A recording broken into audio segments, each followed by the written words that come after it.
Dando continuidade, respeitando as inscrições, vamos ouvir agora a palavra da professora Amanda Gugel.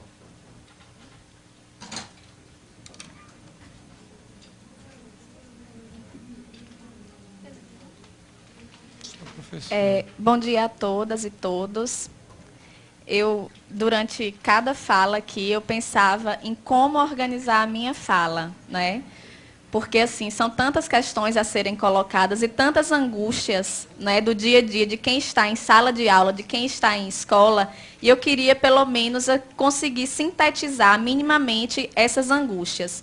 Mas também, como as pessoas apresentam muitos números, e como sempre colocam, os números são irrefutáveis, eu gostaria também de apresentar um número para iniciar a minha fala, que é um número composto por 3 algarismos apenas, bem diferente dos outros números que são apresentados aqui com tantos algarismos, que é o número do meu salário, né? Um 9, um 3 e um 0. Meu salário base, R$ 930. E aí eu gostaria de fazer uma pergunta a todas e todos que estão aqui, sim, nível superior, com especialização. Se vocês conseguiriam, mas também respondam só se não ficarem constrangidos, obviamente. Se vocês conseguiriam sobreviver ou manter o padrão de vida que vocês mantêm com este salário? Não conseguiriam. Certamente, esse salário ele não é suficiente para pagar nem a indumentária, né, que os senhores e as senhoras utilizam para poder frequentar esta casa aqui. Não é?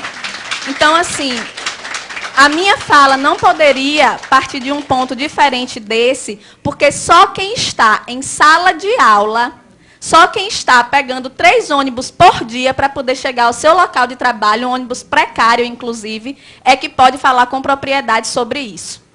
Fora isso, qualquer colocação que seja feita aqui, qualquer consideração que seja feita aqui, é apenas para mascarar uma verdade, que é uma verdade visível a todo mundo, que é o fato de que, em nenhum governo, em nenhum momento que nós tivemos no nosso estado, na nossa cidade, no nosso país, a educação foi uma prioridade.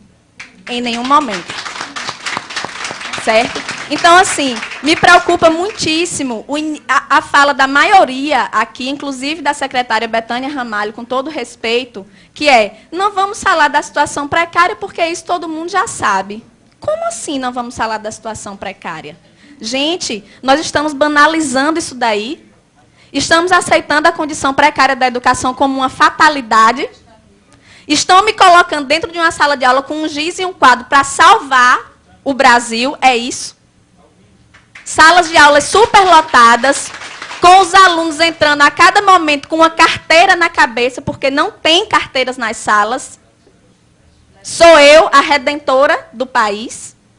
Não posso, não tenho condições. Muito menos com o salário que eu recebo.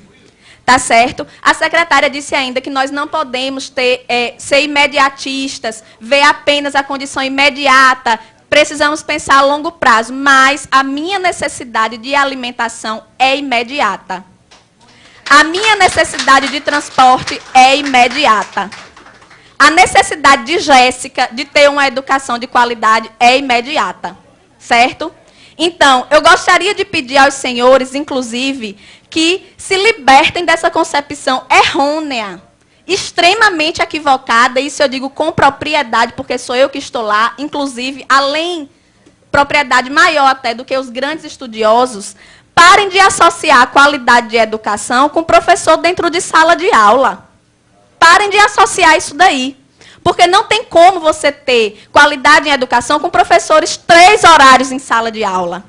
Certo? Porque é assim que os professores multiplicam os 930.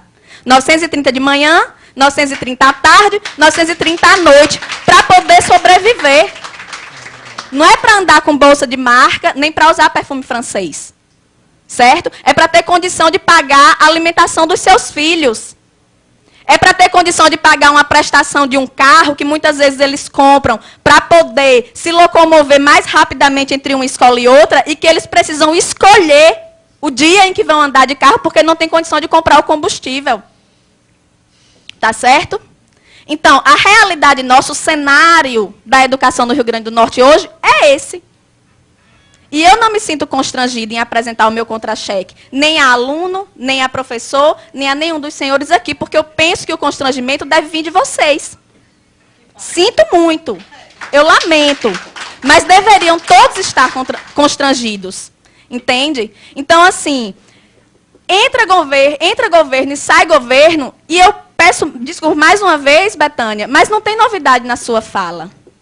Sempre o que se solicita da gente é paciência. É tolerância.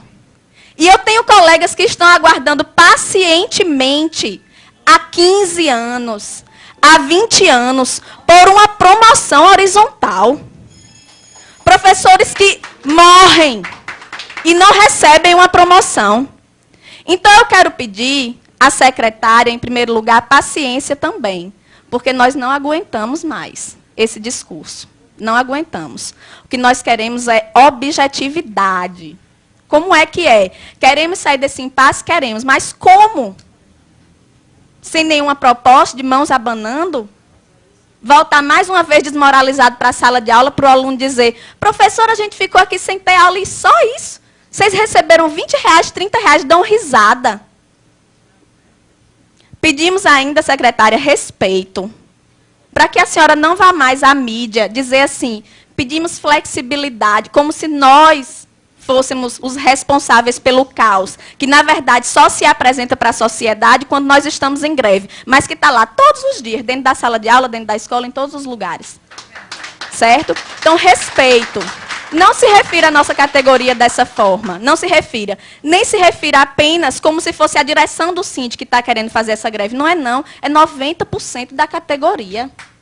90% da categoria no estado inteiro, nos interiores, aqui na capital. Certo? Pedimos aos deputados apoio. Estejam mais presentes, participem ali, vão à nossa assembleia, procurem ouvir esses trabalhadores, procurem saber a realidade. Certo? Pedir à promotoria que esteja com a fiscalização efetiva ao Ministério Público. Que não seja para dizer, professor não pode comer desse cuscuz, não, porque é um cuscuz alegado que a gente come, o cuscuz da merenda, porque a promotoria está para lhe dizer que a merenda é do aluno, não é do professor. Certo? É assim que funciona. Diga-se de passagem, nós não temos recurso para estar nos alimentando diariamente fora de casa. Não temos para isso. Certo? Então, são muitas questões mais complexas, certo? São muitas questões muito complexas que poderiam ser colocadas aqui, mas, infelizmente, o tempo é curto e eu gostaria de solicitar isso. Em nome dos meus colegas que comem o cuscuz alegado, em nome dos meus colegas que pegam 3 ônibus para chegar ao seu local de trabalho, em nome de Jéssica, que está sem assistir aula nesse momento, mas que fica sem assistir aula por muitos outros motivos, por falta de professor, por falta de merenda, certo? É isso que eu quero dizer.